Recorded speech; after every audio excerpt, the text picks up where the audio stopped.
이런 경기도 지역의 집값이 어떤 폭락하는 트리거가 있어요. 여러분 꼭 기억하셔야 될 게 지금도 많이 빠지고 있지만 여기서 더 빠질 확률이 있는 게 이제 금리 인상을 연말에 빅스텝을 2번 하잖아요. 이제 뭐 금리가 이렇게 되면 상당 금리가 7% 8% 된단 말이야. 그러면 이제 매수자가 싹 사라지는 거야. 그리고 기존에 담보대출 받으신 분들은 뭐 이제 6% 7%대 이제 돈을 이자를 내야 되는 거고. 자, 그런 금리 인상 스케줄과 그다음에 이제 금리 인상이 되면은 정부 입장에서는 이제 거래를 좀 활성화시켜 줘야 되거든.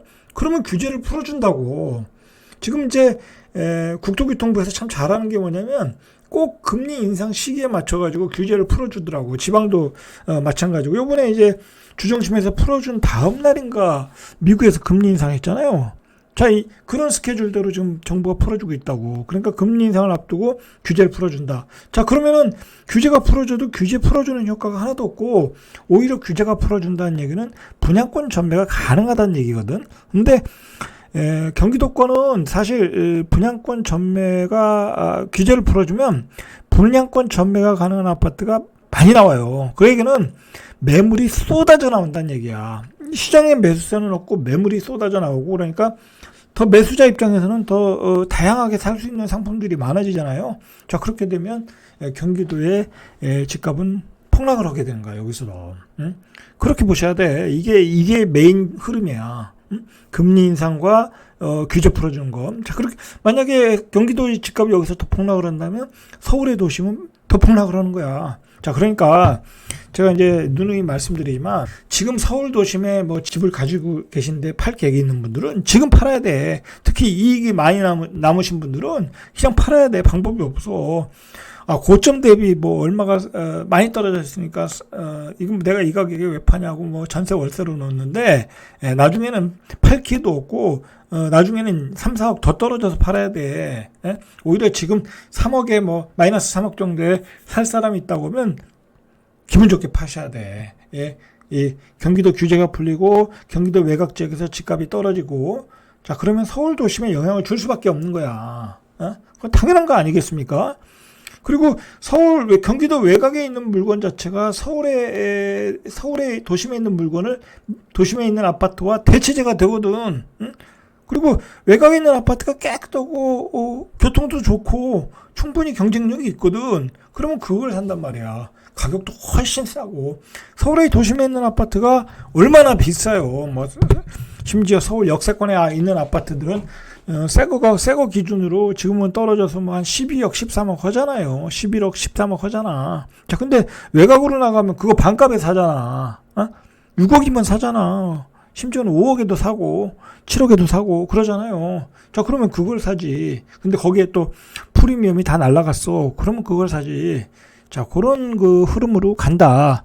그렇게 생각하시고 어떤 그 매도 계획을 가지고 계신 분들은 과감하게 도심에서 팔아라. 그게 지금 빠른 오히려 비싸게 팔 수 있는 기회다라고 보시면 돼요. 서울의 이 지금 거품이 거치는 과정을 한번 보세요. 자, 보세요. 서울 고점 대비 20% 이상 급락한 실거래가 찍고 있대. 이게 많이 떨어진 것 같이 이야기를 하잖아요. 근데 실제로 이게 많이 떨어진 게 아니야. 자, 보세요. 도봉구 창동 주공 19단지 여기 이제 뭐 GTX가 들어선다고 해서 꽤 시세가 많이 올라갔겠죠. 이게 전용 60제곱미터가 6억 6천에 거래됐다는 거예요. 그러니까 한 25평짜리가 6억 6천이야. 이거 뭐 싼 거 아니잖아요. 그죠? 옛날 기준으로 보면 이 창동 주공이면 사실 뭐 엄청 멀잖아요. 서울의 어떤 도심을 기준으로 볼 때. 자, 앞서 실거래는 지난 3월에 9억 9,800 거의 10억이었어. 근데 이게 7개월간 하락률이 33.9%. 자, 그렇게 많이 빠졌다라는 거야. 이게 고점 대비 많이 빠진 거지. 고점 대비. 근데 중요한 거는 9억 9,800의 거래가 몇 건이 됐냐고. 그죠? 몇 건이 안 됐어요. 뭐 많이 됐겠어요. 한 두세 건 됐겠지. 자, 그런데 3년 전과 비교하면 이게 25.7%. 그리고 5년 전에 비해서는 상승률이 80%야. 그러니까 5년 전에 가격 2억 9,500만 원이 정도가 올라갔다라는 거예요. 5년 전에 비해서도 상승률이 80%나 올랐다라는 얘기야. 2억 9,500만 원이 올랐다라는 얘기야. 그러니까 이게 이제 이걸 물건을 지고 계신 분들은 물론 이제 이게 2020년 2021년도에 사신 분들은 팔 수가 없겠죠. 왜냐면 이게 지금 본전이나 아니면 손해를 봤을 거 아니에요? 그죠? 그래서 가능성이 높아요. 그러나 이제 그 전에 사신 분들은 이렇게 많이 뛰었다라는 거야. 그러니까 이 고점에서 내가 못 팔아서 안타까워할 필요가 없다라는 거야. 이 가격, 이만큼, 이 정도로 가격이 올랐으니까. 그리고 중요한 거는 내가 다른 지역 가서 싸게 살 수 있잖아. 다른 지역 가서 비싸게 사는 게 아니잖아요. 그렇기 때문에 과감히 파셔야 될 분은 파셔라. 왜 그러냐면 경기도 외곽 지역이 무너지기 시작하면 서울의 도심도 무너지기 시작한다는 얘기예요. 제 얘기는. 자, 또 하나 보시죠. 지난 4일에 9억 3천 정도의 마포구 성산시형 전용 50제곱미터 아주 조그만 아파트죠. 여기는 뭐 재건축이 진행되는 아파트니까 가격이 비싸요. 자, 그런데 지난 8월에 이게 얼마를 찍었냐면 12억을 찍었어. 아, 이것도 좀 이해가 안 가죠. 자, 그때 비해서 이제 한 2억 7천 떨어졌다는 건데 50제곱미터짜리를 재건축을 샀는데 예를 들어서 뭐 5구를 받든지 뭐 8사를 받든지 하겠죠. 그럼 여기 추가 부담금을 내야 될 거 아니야. 응?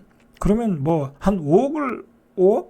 뭐 최소한 뭐 3억에서 5억은 내야 될 거 아니에요. 그만 뭐 한 4억 낸다고 하면 16억이야. 3억 내면 15억이고. 그럼 내가 15억에 마포구 성산시형 아파트 새 아파트를 받는 거야. 나중에. 응? 이게 뭐 싸 보이진 않잖아요. 그죠? 싸 보이진 않는다 이거야. 물론 뭐 더 낼 수도 있고. 자, 그런데 이게 5년 전에 실거래 가격이 얼마였냐면 4억 6,500이야. 그러면 그때보다도 거의 2배가 올랐잖아요. 그죠? 그러니까 그때 2017년에 사신 분들은 지금 팔아도 충분히 이익이 난다 이거야. 뭐 2017년 이전에 사신 분들은 뭐 3억 정도에 샀겠죠. 그런 분들은 당연히 파셔야 되는 거고 그렇다는 얘기예요. 어떤 꼭 팔아야 될 분들, 나는 여기서 죽을 때까지 살다가 그냥 아파트를 받겠다, 뭐 그런 분들은 그냥 가지고 계셔도 되고, 애초에 원주민이라면. 그러나 아파트를 옮겨 가야 되거나 뭐 또 어떤 사정이 있어서 파셔야 될 분들은, 매도 계획이 있는 분들은 팔아라. 지금 아파트의 가격의 거품이, 자, 이걸 보시면 알아요. 이 PIR이라는 건데, 이게 뭐냐면 연소득 대비 주택 가격이에요. 그러니까 내 월급을 투자해서 집을 살 수 있는 연차예요. 그러니까 내 월급을 한 10년 투자해서 내 월급을 다 모아서 10년 동안 모아서 아파트를 살 수 있다라고 하면 PIR이 10이 되는 거겠죠. 근데 올해 6월 기준으로 주택 가격을 PIR로 계산해 보니까 17.6이 나와. 그러니까 17년 반 정도 월급 한 푼도 안 써야 서울에 있는 아파트를 살 수 있다라는 거야. 자, 그게 2017년 6월에 11년이었어요. 11일이었어. 그러니까 한 6.6 정도가 상승한 거야. 그러니까 거의 한 7년 정도가 늘어난 거죠. 자, 그러니까 이게 얼마나 서울의 주택 가격이 거품이 있나라는 걸 우리가 알 수 있는 거예요.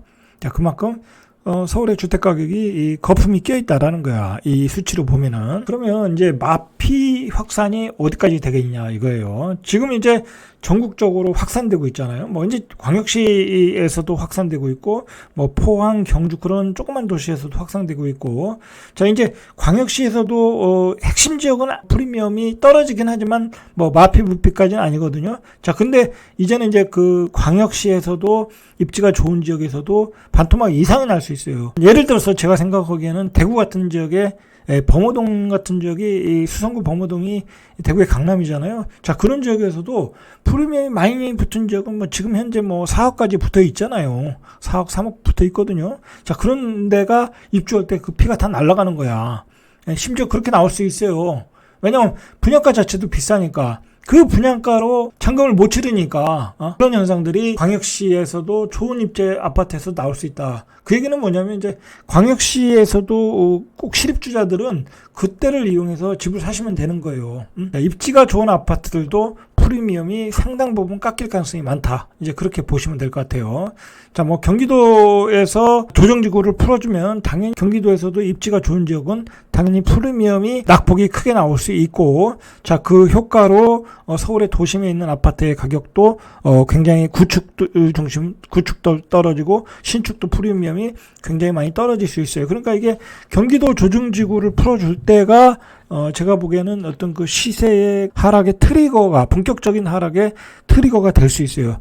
이제 그때 마침 또 이제 10월, 11월에 또 금리 이제 빅스텝을 할 것이고, 자, 그게 연초부터 이제 굉장히 효과를 발휘할 것이고, 정부 입장에서도 지금 이제 경기도도 풀어줘야 되거든요. 경기도와 서울을 같이 풀어줄지 아니면 경기도부터 먼저 풀어줄지 모르는데, 제가 생각하기에는 경기도부터 먼저 풀어주고, 그 다음에 이제 서울도 이제 체계적으로, 단기적으로 풀어줄 것 같아요. 그러면, 내년 초 정도면 경기도는 한번 주정점 열려서, 세종과 같이 풀어줄 가능성이 있거든요. 자, 그렇게 되면 그때가 바로 금리는 상단이 7%, 8% 나올 때이고, 주담보금리가 신축의 물량들은 쏟아져 나올 것이고, 그러면 신축의 물량이 쏟아져 나오면 구축은 말할 것도 없이 거래가 안 되고, 가격은 엄청나게 떨어질 가능성이 많아요. 자, 그렇게 되면 서울의 도심의 아파트는 또 폭락으로 가고, 자, 그런 그 퍼펙트 스톰으로 갈 가능성이 많아요. 자, 그러니까 그런 시기를 잘 맞춰가지고 실수요자들은 잘 준비를 하셔가지고 보고 계셨다가 실입주할 때 사시면 되겠죠. 자, 이상 절대값TV의 명품 PD 한PD였습니다.